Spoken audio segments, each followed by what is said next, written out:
ഞങ്ങളും ക്രൂശിക്കപ്പെട്ട ക്രിസ്തുവിനെ പ്രസംഗിക്കുന്നു. യേശുക്രിസ്തുവിൻ്റെ അതിപരിശുദ്ധമായ നാമം മഹത്വപ്പെടുമാറാകട്ടെ. ദൈവവചനം ശ്രദ്ധിക്കുന്ന എല്ലാ പ്രിയപ്പെട്ടവർക്കും യേശുക്രിസ്തുവിൻ്റെ നാമത്തിൽ എൻ്റെ സ്നേഹവന്ദനം. ഇന്നത്തെ ചിന്തയ്ക്കായിട്ട് അപ്പോസ്തല പ്രവൃത്തികളുടെ പുസ്തകം 27-ാം അധ്യായം 20-ാമത്തെ വാക്യം നമുക്ക് വായിച്ചു കേൾക്കാം. വളരെ നാളായിട്ട് സൂര്യനെയോ നക്ഷത്രങ്ങളെയോ കാണാതെയും വല്ലാത്ത കൊടുങ്കാറ്റ് അടിച്ചുകൊണ്ടിരിക്കയാൽ ഞങ്ങൾ രക്ഷപ്പെടുമെന്നുള്ള ആശയൊക്കെയും അറ്റുപോയി. പ്രതീക്ഷ നശിച്ചതായ ഒരു കൂട്ടം ആളുകൾ. ഇന്ന് നാം സമൂഹത്തിലേക്ക് കണ്ണോടിച്ചു കഴിഞ്ഞാൽ, നമ്മുടെ ചുറ്റുപാടിലേക്ക് നാം ഒന്ന് നോക്കിക്കഴിഞ്ഞാൽ, ഈ ഒരു അവസ്ഥയിൽ കഴിയുന്ന അനേകം ആളുകളുണ്ട്. പ്രതീക്ഷ നശിച്ചവർ, പ്രത്യാശ നശിച്ചവർ, രക്ഷപ്പെടുമെന്നുള്ള ആശയൊക്കെയും അറ്റുപോയിരിക്കുന്നവർ. കാരണം അനേക നാളുകളായി ഒരു പ്രതീക്ഷയ്ക്കുള്ള വകയൊന്നും കാണുന്നില്ല. സൂര്യനെയും കാണുന്നില്ല, നക്ഷത്രങ്ങളെയും കാണുന്നില്ല, ഒരു വെളിച്ചം ലഭിക്കുന്നില്ല, ഒരു പ്രകാശം ലഭിക്കുന്നില്ല.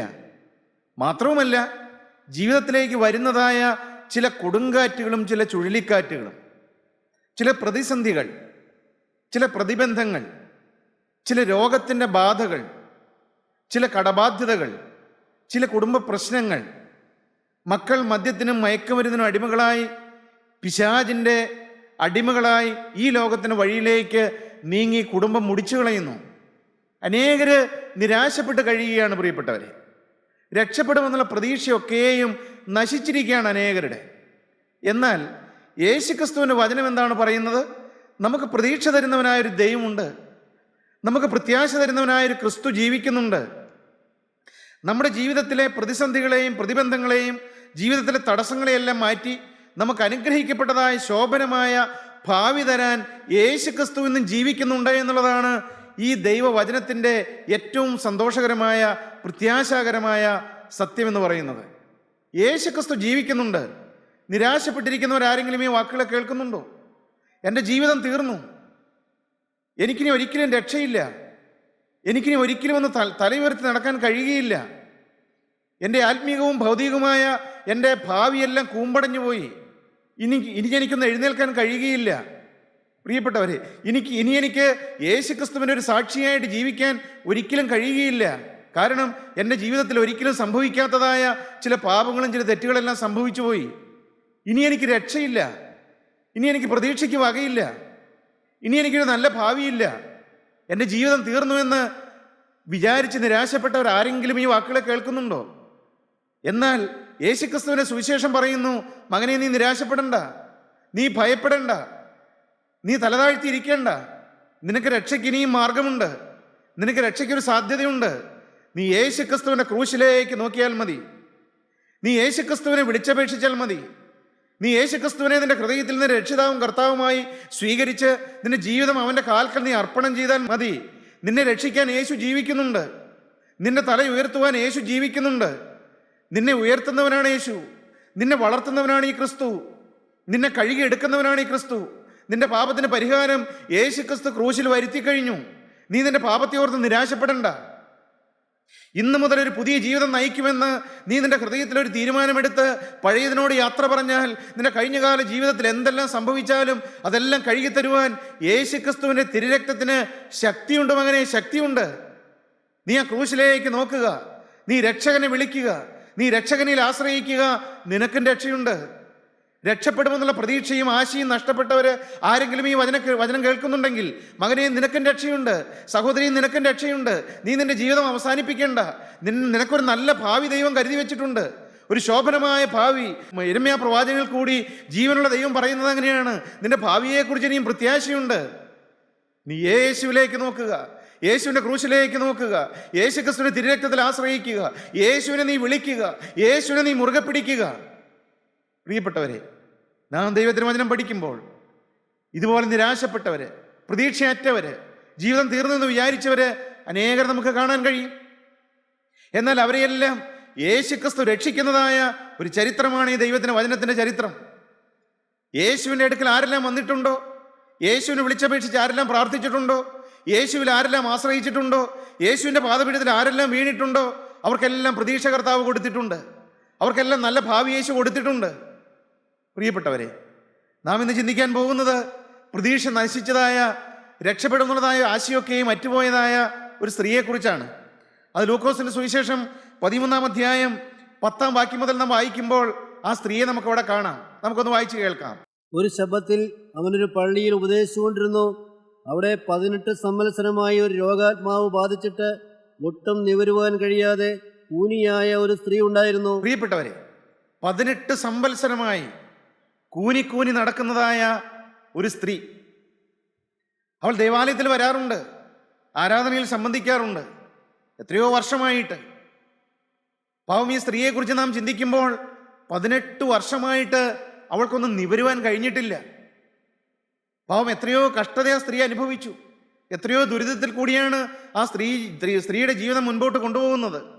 പ്രിയപ്പെട്ടവരെ, കൂനി നടക്കുകയാണ്. എത്രയോ പ്രയാസമാണ് ആ പാവ സ്ത്രീ അനുഭവിക്കുന്നത്. ഒരു മനുഷ്യൻ്റെ മുഖത്തേക്ക് നോക്കാൻ കഴിയില്ല, മുകളിലേക്ക് നോക്കാൻ കഴിയില്ല. ഭൂമിയിലേക്ക് മാത്രം നോക്കി നിരാശപ്പെട്ട് തല താഴ്ത്തി കൂനി നടക്കുന്നതായ ഒരു സ്ത്രീയെ നാം അവിടെ എന്താണ് വായിക്കുന്നത്? 11-ാം വാക്യം വായിക്കാം. അവിടെ 18 സംവത്സരമായി ഒരു രോഗാത്മാവ് ബാധിച്ചിട്ട് ഒട്ടും നിവരുവാൻ കഴിയാതെ കൂനിയായ ഒരു സ്ത്രീ ഉണ്ടായിരുന്നു. കൂനിയായ സ്ത്രീ, ഒരു രോഗത്തിന്റെ ആത്മാവ് അവളെ പിടിച്ചിരിക്കുകയാണ്. പ്രിയപ്പെട്ടവരെ, നമ്മുടെ പലരുടെയും ജീവിതത്തിൽ ഇതുപോലെയുള്ള ചില രോഗത്തിന്റെ ആത്മാവ് ബാധിച്ചിട്ടുണ്ട്. രോഗത്തിന്റെ ആത്മാവ് അതൊരു ദുരാത്മാവാണ്. പ്രിയപ്പെട്ടവരെ, ഒരു ദുരാത്മാവിന്റെ ബാധയിൽ പാവം ഈ സ്ത്രീ വലഞ്ഞു കഴിയുകയാണ്. പിശാചിന്റെ ആത്മാക്കളാൽ വലഞ്ഞു കഴിയുന്നവരാരെങ്കിലും ഈ വചനം കേൾക്കുന്നുണ്ടോ? അനേക തരത്തിലുള്ളതായ ദുരാത്മാക്കളുണ്ട്. രോഗത്തിന്റെ ആത്മാവ് ഈ സ്ത്രീയെ ബാധിച്ചിരിക്കുകയാണ്. അശുദ്ധിയുടെ ദുരാത്മാവുണ്ട്, കോപത്തിന്റെ ദുരാത്മാവുണ്ട്, വാശിയുടെ ദുരാത്മാവുണ്ട്, ഇഷ്ടക്കുറവിന്റെ ദുരാത്മാവുണ്ട്. ഈ ദുരാത്മാക്കൾ ഇന്ന് മനുഷ്യനെ പിടിച്ചു വലിച്ചുകൊണ്ട് പോവുകയാണ്. പ്രിയപ്പെട്ടവരെ, കുനിഞ്ഞു പാവം ഈ സ്ത്രീ നടക്കുകയാണ്. അവൾക്കൊന്ന് തലയുയർത്താൻ കഴിയുന്നില്ല. അവൾ നിരാശപ്പെട്ട് കഴിയുകയാണ്. അവൾക്ക് പ്രതീക്ഷയുമില്ല ഇനി ഒരിക്കലെങ്കിലും എൻ്റെ ഈ തലയൊന്ന് നിവരുമെന്ന്. പ്രിയപ്പെട്ടവരെ, പ്രതീക്ഷ നശിച്ചവരാരെങ്കിലും ഈ വാക്കുകളെ കേൾക്കുന്നുണ്ടോ?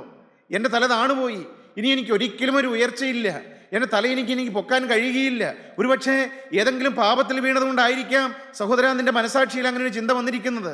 ഞാൻ ഇത്രയും വലിയൊരു പാപം ചെയ്തവനല്ലേ, ഇത്രയും വലിയൊരു കെടുതിയിൽ ഞാൻ വീണവനല്ലേ, ഞാൻ ഇതുപോലെ മ്ലേച്ഛതയിലേക്ക് പോയവനല്ലേ, ഇനി ഒരിക്കലും എനിക്കൊരു ജീവിതമില്ല, ഇനി ഒരിക്കലും എഴുന്നേൽക്കാൻ കഴിയുകയില്ല, ഇനി എനിക്ക് എൻ്റെ തല നിവർത്താൻ കഴിയുകയില്ല എന്ന് വിചാരിച്ച് ഈ കൂനിയായ സ്ത്രീയെ പോലെ തല കുമ്പിട്ട് കഴിയുന്നവരാരെങ്കിലും ഉണ്ടോ? പ്രിയപ്പെട്ടവരെ, എന്നാൽ ഭാഗ്യവശാൽ ശബത്തിൽ യേശു ഉള്ളതായ പള്ളിയിൽ ഈ കൂനിയായ സ്ത്രീയും വന്നു. അങ്ങനെ നാം വായിക്കുന്നത്, ഒരു ശബത്തിൽ യേശു ക്രിസ്തു ഒരു പള്ളിയിൽ ഉപദേശിച്ചുകൊണ്ടിരുന്നു. അവിടെ 18 സംവത്സരമായി ഒരു രോഗാത്മാവ് ബാധിച്ചിട്ട് ഒട്ടും നിവരുവാൻ കഴിയാതെ കൂനിയായ ഒരു സ്ത്രീ ഉണ്ടായിരുന്നു. യേശു ക്രിസ്തു വചനം പറഞ്ഞുകൊണ്ടിരുന്നപ്പോൾ ഈ കൂനിയായ സ്ത്രീ പതിവ് പോലെ ദൈവാലയത്തിൽ വന്നതാണ്.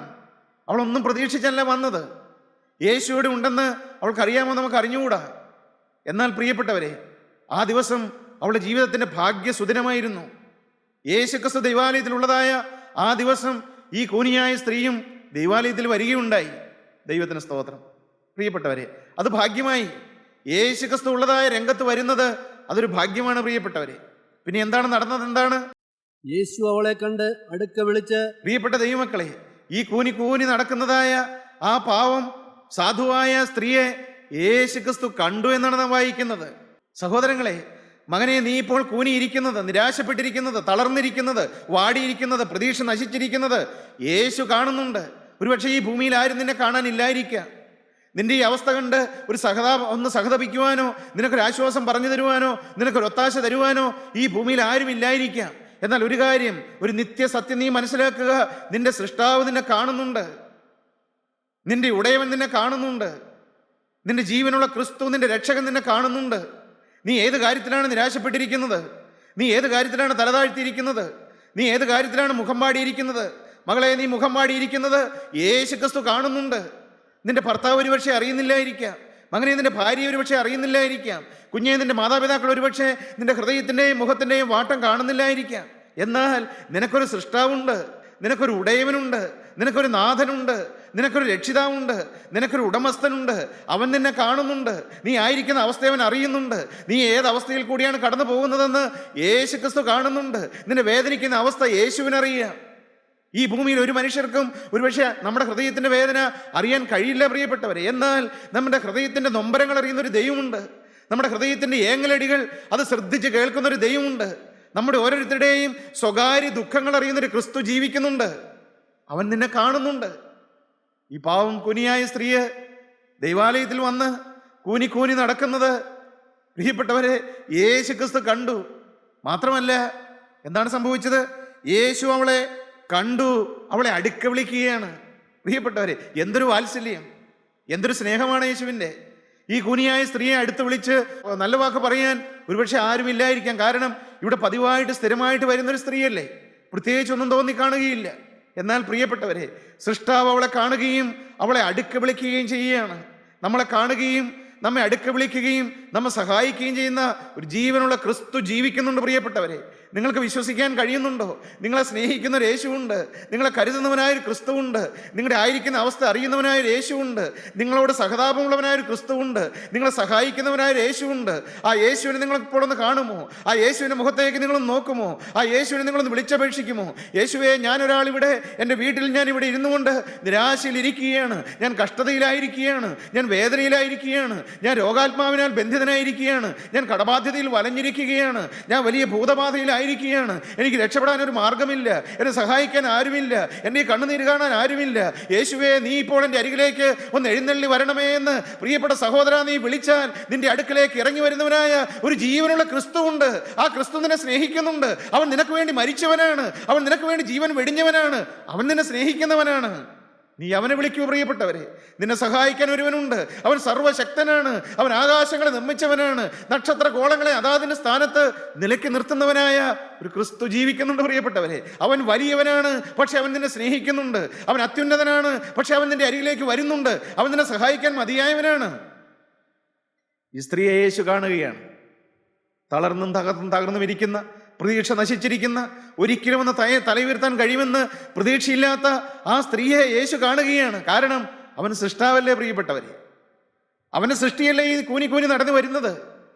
സൃഷ്ടിയോട് കനിവുള്ളവനായ, സൃഷ്ടിയോട് സഹതാപം തോന്നുന്നവനായ, സൃഷ്ടിയോട് മനസ്സലിവുള്ളവനായ സൃഷ്ടാവായ ക്രിസ്തു ഈ സൃഷ്ടിയായ പാവം കൂനിയായ സ്ത്രീയെ അവൾ കാണുകയാണ്. അവൻ കാണുകയാണ്, അവൻ അടുക്കലേക്ക് വിളിക്കുകയാണ് പ്രിയപ്പെട്ടവരെ. എന്നിട്ട് എന്ത് ചെയ്തു? സ്ത്രീയെ, നിന്റെ രോഗബന്ധനം അഴിഞ്ഞിരിക്കുന്നു എന്ന് പറഞ്ഞ് അവളുടെ മേൽ കൈവച്ചു. പ്രിയപ്പെട്ടവരെ, ബന്ധനത്തിലിരിക്കുന്നവരെ വിടിവിക്കുന്നവരായ ഒരു ക്രിസ്തുവുണ്ട് പ്രിയപ്പെട്ടവരെ. സഹോദര, നീ ഏതെങ്കിലും ബന്ധനത്തിലാണോ? നീ അശുദ്ധിയുടെ ബന്ധനത്തിലിരിക്കുകയാണോ? നീ പാപത്തിന്റെ ബന്ധനത്തിൽ കഴിയുകയാണോ? പിശാചിനെ ബന്ധിച്ചിട്ടിരിക്കുകയാണോ? പിശാചി നിന്നെ കുരുക്കിയിട്ടിരിക്കുകയാണോ? നിന്നെ വിടിവിക്കാൻ യേശു നിന്റെ അരികത്ത് വന്നിട്ടുണ്ട്. നീ യേശുവിൻ്റെ മുഖത്തേക്ക് നീ നോക്കുക, നീ യേശുവിനെ മാത്രം നീ കാണുക, നീ യേശുവിനെ വിളിച്ചപേക്ഷിക്കുക, യേശുവിന് തിരുരക്തത്തിൽ ആശ്രയിക്കുക. യേശുവിൻ്റെ രക്തം ബന്ധനങ്ങൾ അഴിക്കുന്ന രക്തമാണ്, അത് ശാപങ്ങൾ മുറിക്കുന്ന രക്തമാണ്, നിന്നെ വിടിവിക്കുന്ന രക്തമാണത്, നിനക്ക് ജീവൻ തരുന്ന രക്തമാണ്, അത് നിന്നെ വീണ്ടെടുക്കുന്ന രക്തമാണ്, അത് നിന്നെ ന്യായവിധി ഒഴിവാക്കി തരുന്ന രക്തമാണ്, ആ രക്തം നിനക്ക് നിത്യജീവൻ തരുന്ന രക്തമാണ്, അവൻ നിന്നെ കഴുകുന്ന രക്തമാണ്. സഹോദര, നീ യേശുവിൻ്റെ രക്തത്തിൽ ആശ്രയിക്കുക, യേശുവിൻ്റെ കുരിശിലേക്ക് നീ നോക്കുക. അവളെ യേശുവിൻ്റെ അടുക്കൽ വിളിച്ചിട്ട് എന്താണ് സംഭവിച്ചത്? സ്ത്രീയെ, നിന്റെ രോഗബന്ധനം അഴിഞ്ഞിരിക്കുന്നു, സ്ത്രീയെ, നിന്റെ രോഗബന്ധനം അഴിഞ്ഞിരിക്കുന്നു എന്ന് പറഞ്ഞ് അവളുടെ മേൽ കൈവച്ചു. യേശു അവളുടെ മേൽ കൈവയ്ക്കുകയാണ് പ്രിയപ്പെട്ടവരെ. ഒരു പാവം സാധുവായ സ്ത്രീയുടെ മേൽ കൈവയ്ക്കുന്നവനായ ഒരു ദൈവം. ഈ ദൈവം ആരാണ് പ്രിയപ്പെട്ടവരെ? ഈ ദൈവം ആരാണ്? ഒരു നിസ്സാര മനുഷ്യന്റെ മേൽ അവന്റെ പരിശുദ്ധ കരം വെക്കുന്നു എന്നോ?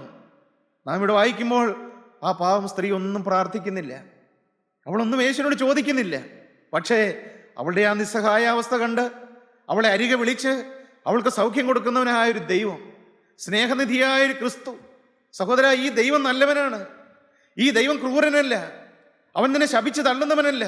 അവൻ നിന്നെ നിത്യനരകത്തിലേക്ക് തള്ളിക്കളയുന്നവനല്ല. നീ അവൻ്റെ അടുക്കലേക്ക് വരുമെങ്കിൽ, നീ അവൻ്റെ മുഖത്തേക്ക് നോക്കുമെങ്കിൽ, നീ അവനെ വിളിച്ചപേക്ഷിക്കുമെങ്കിൽ, യേശു ക്രിസ്തുവിനെ വിളിച്ചപേക്ഷിക്കുന്നവരെ വിടിവിക്കുന്നവനായൊരു ദൈവമുണ്ട്. പ്രിയപ്പെട്ടവരെ, അവളുടെ രോഗബന്ധനം കർത്താവ് അഴിച്ചു കൊടുക്കുകയാണ്. മാത്രമല്ല, അവളുടെ മേൽ യേശു ക്രിസ്തുവിൻ്റെ കരം വയ്ക്കുകയാണ്. കരം വെച്ച് അവൾക്ക് സൗഖ്യം കൊടുക്കുകയാണ്. പ്രിയപ്പെട്ടവരെ, ഇപ്പോൾ നിങ്ങൾ ഈ വചനം ശ്രദ്ധിച്ചുകൊണ്ടിരിക്കുമ്പോൾ നിങ്ങൾക്ക് യേശുവിൻ്റെ മുഖത്തേക്ക് നോക്കി നിങ്ങൾക്കൊന്ന് പ്രാർത്ഥിക്കാമോ? കർത്താവേ, എനിക്ക് വേണ്ടി ആണികളാൽ ഇതാ തറയ്ക്കപ്പെട്ടതായ ആ പരിശുദ്ധമായ കരം ഇപ്പോൾ എൻ്റെ മേലിൽ വെക്കാമോ? കർത്താവേ, നിങ്ങൾക്കൊന്ന് ചോദിക്കാമോ? പ്രിയപ്പെട്ടവരെ, നാം പാപികൾ തന്നെയാണ്. പക്ഷേ പാപികളോട് മനസ്സലിവുള്ളവനായ ഒരു ദൈവമുണ്ട്. നിനക്കൊന്ന് യാചിക്കാമോ? യേശുവേ, ആ കൂനിയായ സ്ത്രീയുടെ മേൽ ആ നിന്റെ കരം, ആ പരിശുദ്ധമായ പാവനമായ കരം നീ വെച്ചതുപോലെ ഇപ്പോൾ ഈ കൂനിയിരിക്കുന്ന, ഈ നിരാശപ്പെട്ടിരിക്കുന്ന, ഈ തളർന്നിരിക്കുന്ന, ഈ വാടിയിരിക്കുന്ന, പ്രതീക്ഷയ്ക്ക് വകയില്ലാതിരിക്കുന്ന എൻ്റെ മേൽ നിന്റെ ആ കരം ഒന്ന് വെക്കണമേ കർത്താവേ. മർക്കോസിന്റെ സുവിശേഷം 1-ാം അധ്യായം 40-41 വാക്യം നാം വായിക്കുമ്പോൾ അവിടെ കർത്താവ് തൊട്ട് സൗഖ്യം കൊടുക്കുന്നതായ ഒരു സംഭവം നമുക്ക് കാണാം. മർക്കോസിന്റെ സുവിശേഷം 1-ാം അധ്യായം 40-41 വാക്യം. ഒരു കുഷ്ഠരോഗി അവൻ്റെ അടുക്കൽ വന്ന് മുട്ടുകുത്തി, നിനക്ക് മനസ്സുണ്ടെങ്കിൽ എന്നെ ശുദ്ധമാക്കുവാൻ കഴിയുമെന്ന് അപേക്ഷിച്ചു. പ്രിയപ്പെട്ടവരെ, ഒരു പാവം കുഷ്ഠരോഗി, അവൻ്റെയും പ്രതീക്ഷ നശിച്ചവനായിരുന്നു. കാരണം കുഷ്ഠരോഗികൾക്ക് സമൂഹത്തിൽ ഇറങ്ങി നടക്കുന്ന, സമൂഹത്തിൽ പൊതുവായ രംഗത്ത് വരാൻ സാധ്യമല്ല. അശുദ്ധൻ അശുദ്ധൻ എന്ന് പറഞ്ഞുകൊണ്ട് അവർ വഴിമാറി നടന്നുകൊള്ളണം. എന്നാൽ പാവം ആ കുഷ്ഠരോഗി യേശുവിൻ്റെ അടുക്കലേക്ക് ചെല്ലുകയാണ്. യേശുവിനോട് പറയുകയാണ്, കർത്താവേ, നിനക്ക് മനസ്സുണ്ടെങ്കിൽ എന്നെ ശുദ്ധമാക്കുവാൻ കഴിയും. എന്തൊരു വിശ്വാസമാണ് പ്രിയപ്പെട്ടവരെ അത്! നിനക്ക് കഴിയും കർത്താവേ, നീ ഒന്ന് മനസ്സ് വെച്ചാൽ, നീ ഒന്ന് ചിന്തിച്ചാൽ, നീ എൻ്റെ നേരെ ഒന്ന് നോക്കിയാൽ, നീ എൻ്റെ കാര്യമൊന്ന് ഓർത്താൽ എനിക്ക് സൗഖ്യം വരും കർത്താവ്. എന്തൊരു വിശ്വാസം പ്രിയപ്പെട്ടവരെ! നിങ്ങൾക്കൊരു വിശ്വാസം ലഭിക്കുന്നുണ്ടോ? ഈ യേശു ക്രിസ്തുവിൽ നിങ്ങൾക്കൊരു വിശ്വാസം കിട്ടുന്നുണ്ടോ? യേശു ക്രിസ്തു ജീവിക്കുന്ന ദൈവമാണെന്ന് നിങ്ങൾക്കൊരു വിശ്വാസം വരുന്നുണ്ടോ? യേശു ക്രിസ്തു സ്നേഹനിധിയായ ക്രിസ്തുവാണെന്ന് നിങ്ങൾക്കൊരു വിശ്വാസം വരുന്നുണ്ടോ? യേശു ക്രിസ്തു എന്നെ സ്നേഹിക്കുന്നവനാണെന്നും യേശു ക്രിസ്തു എന്നെ സഹായിക്കുന്നവനാണെന്നും മകനെ നിനക്കൊരു വിശ്വാസം ലഭിക്കുന്നുണ്ടോ? ഉണ്ടെങ്കിൽ നീ യേശുവിനോട് നിലവിളിക്കൂ, യേശുവേ, നിനക്ക് മനസ്സുണ്ടെങ്കിൽ, നീ ഒന്ന് വിചാരിച്ചാൽ, നീ ഒന്ന് ചിന്തിച്ചാൽ, നീ എൻ്റെ നേരെ ഒന്ന് നോക്കിയാൽ, നിന്റെ ആ തിരുവസ്ത്രത്തിൻ്റെ തൊങ്ങൽ എൻ്റെ മേലൊന്ന് തൊടുവിച്ചാൽ എനിക്ക് സൗഖ്യം വരും കർത്താവേ. ഈ കുഷ്ഠരോഗി കർത്താവിനോട് പറയുകയാണ്, കർത്താവേ, നിനക്ക് മനസ്സുണ്ടെങ്കിൽ എന്നെ ശുദ്ധമാക്കുവാൻ കഴിയും. കർത്താവ് എന്താണ് മറുപടി പറഞ്ഞത്? യേശു മനസ്സറിഞ്ഞു കൈനീട്ടി അവനെ തൊട്ടു. പ്രിയപ്പെട്ടവരെ, യേശു പാവമാ നിസ്സഹായനായ തൻ്റെ സൃഷ്ടിയുടെ ആ നിസ്സഹായാവസ്ഥ കണ്ട് യേശു മനസ്സലിയുകയാണ്. മനസ്സലിവുള്ള ഒരു പിതാവ് നമുക്കുണ്ട് പ്രിയപ്പെട്ടവരെ. മനസ്സലിവുള്ളവനായ ഒരു ദൈവം, നമ്മുടെ ബലഹീനതകളിൽ സഹതാപം കാണിക്കുന്ന ഒരു ദൈവമുണ്ട്. നമുക്കുള്ള മഹാപുരോഹിതൻ നമ്മുടെ ബലഹീനതകളിൽ സഹതാപം കാണിപ്പാൻ കഴിയാത്തവനല്ല. പാപമൊഴികെ സകലത്തിനും നമുക്ക് തുല്യമായി പരീക്ഷിക്കപ്പെട്ടവനത്രയേ നമുക്കുള്ളത്. അതുകൊണ്ട് കരുണ ലഭിപ്പാനും തൽസമയത്ത് സഹായത്തിനുള്ള കൃപ പ്രാപിപ്പാനുമായി നാം ധൈര്യത്തോടെ കൃപാസനത്തിനടുത്തേക്ക് വരിക. പ്രിയപ്പെട്ട സഹോദര, ഇപ്പോൾ നീ കൃപാസനത്തിനടുത്തേക്ക് വരേണ്ട സമയമാണ്. അവൻ നിന്നോട് സഹതാപം കാണിക്കുന്നവനാണ്. അവൻ നിന്റെ ആയിരിക്കുന്ന അവസ്ഥയിൽ നിന്നെ സഹായിക്കുന്നവനാണ്. പ്രിയപ്പെട്ടവരെ, അവനവനോട് മനസ്സലിയുകയാണ്. പാവം കുഷ്ഠരോഗിയോട് യേശു മനസ്സലിയുകയാണ് പ്രിയപ്പെട്ടവരെ. അവന് കരുണ തോന്നുകയാണ് അവനോട്. എന്നിട്ട് എന്ത് ചെയ്തു? മനസ്സുണ്ട്, ശുദ്ധമാക എന്ന് പറഞ്ഞ ഉടനെ കുഷ്ഠം വിട്ടുമാറി. എനിക്ക് മനസ്സുണ്ട്, നീ ശുദ്ധമാക എന്ന് പറഞ്ഞ ഉടനെ കുഷ്ഠം വിട്ടുമാറി അവനെ ശുദ്ധി വന്നു. പ്രിയപ്പെട്ടവരെ, ആ കുഷ്ഠരോഗിയുടെ മേൽ കർത്താവ് കരം വയ്ക്കുകയാണ്. അവനെ തൊട്ട് സൗഖ്യമാക്കുകയാണ്. ആരും ഒരു കുഷ്ഠരോഗിയുടെ അടുക്കിലേക്ക് വരികയില്ല. ആരും ഒരു കുഷ്ഠരോഗിയുടെ അടുത്തേക്ക് വരികയില്ല. കാരണം അവൻ അശുദ്ധനാണ്. എന്നാൽ തൻ്റെ സൃഷ്ടിയായ പാവം ഈ മനുഷ്യൻ്റെ അടുക്കലേക്ക് സൃഷ്ടാവായ കർത്താവ് അടുത്തു വരികയാണ്. അവൻ്റെ മേൽ കരം വയ്ക്കുകയാണ്. എനിക്ക് മനസ്സുണ്ട് എന്ന് പറഞ്ഞ് അവന് സൗഖ്യം കൊടുക്കുകയാണ്. മകനെ, നിനക്ക് സൗഖ്യം തരുവാൻ യേശുവിന് മനസ്സാണ്. നിന്നെ എഴുന്നേൽപ്പിക്കുവാൻ യേശുവിന് മനസ്സാണ്. നിന്നെ ഒന്ന് പൊക്കി എടുക്കുവാൻ യേശുവിന് മനസ്സാണ്. നിനക്ക് ഒരു ശുഭകരമായ ഭാവി തരുവാൻ യേശുവിന് മനസ്സാണ്. നിനക്ക് മനസ്സാണോ? നിനക്കതിന് മനസ്സുണ്ടോ?